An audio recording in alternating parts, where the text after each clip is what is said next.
So Assassin's Creed Nexus is out now, one of the biggest drops on standalone hardware in years, since Resident Evil 4. This title was rumoured for a very long time and it is finally here. So I do want to showcase a few things about the game, and I will cover topics that link to the game's name, Nexus. N, we will check out all of the new maps and discuss the environments. E, we will have extreme exploration, which is another term for free running, as this is what the game is better known for. X for Assassinations, U for Unlockables, and S for Stealth. Hopefully these topics will cover exactly what you wanted to know about the game. It should be spoiler-free story-wise. The game is out now on the Oculus Quest platform for $40, which costs around £30.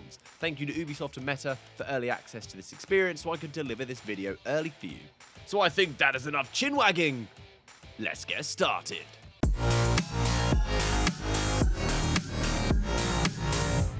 So starting with N, new maps. Assassins has a unique storyline that links back to the classic games you may have played when the franchise initially dropped, and then has expanded. So the maps that you will check out are based upon Ezio, arguably one of the most iconic assassins in the series. So you do get to explore Italy and be best friends with Leonardo da Vinci, which truthfully had me freaking out.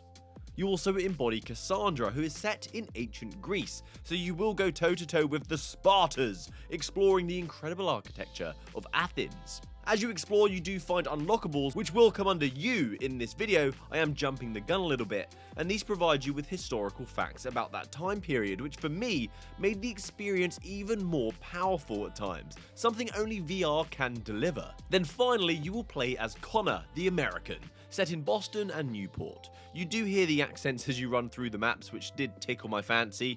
The vibe on this one though is much more gritty and muddy and weathered. And because the style of each of these maps differs so vastly, they're in different time periods and different locations, things become a little bit more interesting to explore and keep it fresh. The maps are also semi-open world as they are very large, and you can use the Animus to see the whole area in one, but there are limits to the map. You cannot go beyond the walls. So you are bound to the space, but you are not bound to a linear storyline. You are free to do what you wish, when you wish. And I do have to touch on how stunning this game looks on Quest 3. The visuals are so crisp. I'm loving the pancake lenses and the updated display. You can definitely tell this game was built for the ground up for this platform. It is beautiful. Moving on to E, extreme exploration, or extreme sports. Throwback to the 90s there.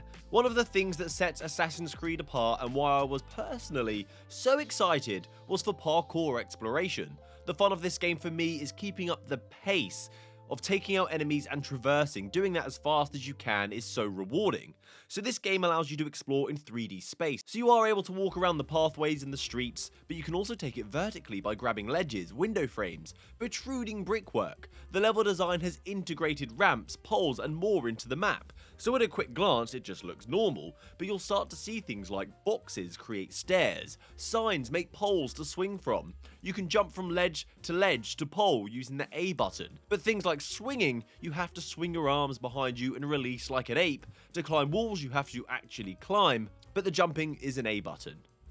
There is also some auto assist where you land, which honestly I was sad about at first, but it really helps in keeping up the focus and the flow going, so you can keep up your pace of gameplay. And if you're new to VR, this is going to be incredibly helpful. You can also launch yourself up by using your arms to scale the walls quickly. And another feature is you can tap your hand down to vault over ledges, instead of grabbing the ledge and pulling yourself up awkwardly, because that's something that just VR doesn't do very, very well, but it remediates that. All you have to do is flick your hands down, and it will push you up over the ledge to keep up that pace. I do wish the arms were involved a little bit more in certain situations though. For like jumping, I'd like to swing them up to leap, and for running, I found myself pretending I was doing those actions in real life to have deeper immersion when running and jumping. But there is no doubt taking to the rooftops or competing in parkour time trials is an amazing pastime and experience in this game. And when paired with X Assassinations, you are an assassin after all. And there is a myriad of ways to take people out. You are left your own devices and will use all of the mechanics available to you and your items to achieve an assassination silently or or loudly. So you have hidden blades within your wrist that you activate by flicking them, which is rather cool. You can also dash towards someone and then shiv them with that blade. You can use a bow and arrow if you want to attack them silently from a distance. Or if you want to get a bit more savage, you can use your tomahawk or sword and engage in close combat. But when doing so, you'll have to block and counter enemy attacks. So it's all about the timing. Or if you don't want to face somebody, you can also use distraction techniques like smoke bombs. If there is a large group, throwing a smoke bomb down, then running in and just bashing them all over the head, it works surprisingly well. But instead of talking about it, I can't do it justice. How about a compilation instead?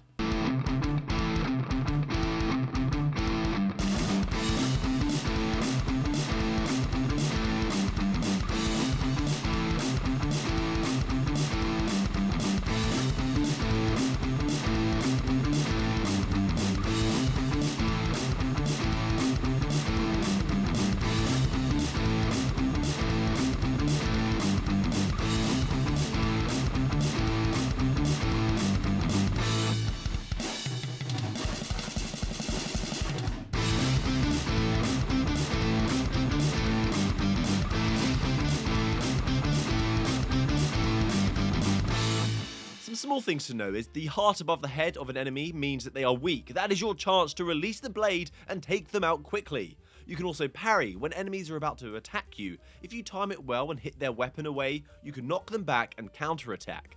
Some moves are too powerful though, you'll need to move out of the way, and you can do this by shifting your head or body weight, or literally just move out of the way. If you want to take them out from above and have an insta-kill using your hidden blades, go above them and then the enemy will glow. When they glow, jump off the ledge, you'll go all slow-mo and have a super badass moment.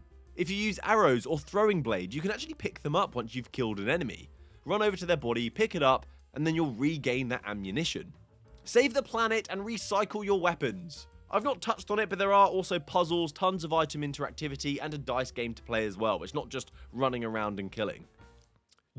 Unlockables. So the game will have you unlock abilities as you progress, so it will make you feel even more of a badass assassin. Things like claws to slow you down whilst you're falling if you miss a ledge. There's also things like increase of your ammo capacity. These unlocks happen as you progress through each of the levels. So there is a sense of progression, you can feel yourself becoming an even better assassin. There are also items that you can find around the map, such as parkour challenges where you run through gateways. There are historical fragments in each level as well, and this gives you a bit of history on that area, and I absolutely adored this. Learning and gaming, fun, fun, fun. I'm such an adult. But it just added more gravitas to the game and the environment. And speaking of unlockables, you can lockpick in this game as well, which is one of the best lockpicking styles I've ever experienced. So you have your two picks. One, you have to move around in a circle and try and find the sweet spot. Once you've found it, you have to push the other one into the lock a little bit further and then do the same thing again. Doing this in a high-pressured situation was a great feeling, an amazing rush. Finally, S for stealth.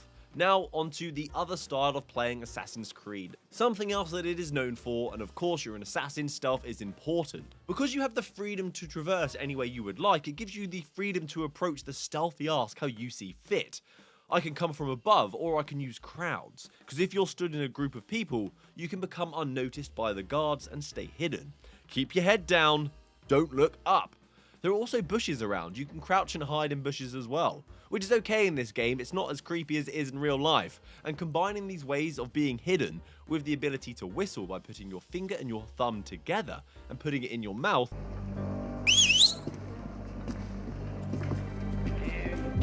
What's making that noise? God, you've got to love VR, haven't you? This will attract the guards' attention and they will start walking towards you. Or you can grab items that are around, buckets, glasses, bottles, and throw them to get the enemy to look the other way. This is the perfect way to sneak and silently eliminate them. But if you get caught, just parkour away and hide. That is the completion of the Nexus, and hopefully I have covered what you would like to know about the game. Overall, I am pretty impressed with this title. I am loving it. It offers hours of gameplay. It offers a narrative, a franchise that I grew up with. I absolutely love it. And getting this kind of name does wonders for VR's image and marketing. I hope this brings more people in. The price point I think is reasonable as well for the franchise, the amount of gameplay that you get, how polished it is. I do think it's worth a buy. It's the kind of game you will be talking to people about, like, dude, Have you played Assassin's Creed in VR? Go buy a headset. Thanks again for the early access of the game from Ubisoft and Meta. If you guys have any questions about the title, put them down below and I will try to answer them. So that's it from me today, guys. Have a great week. Happy gaming. Ezio Auditore!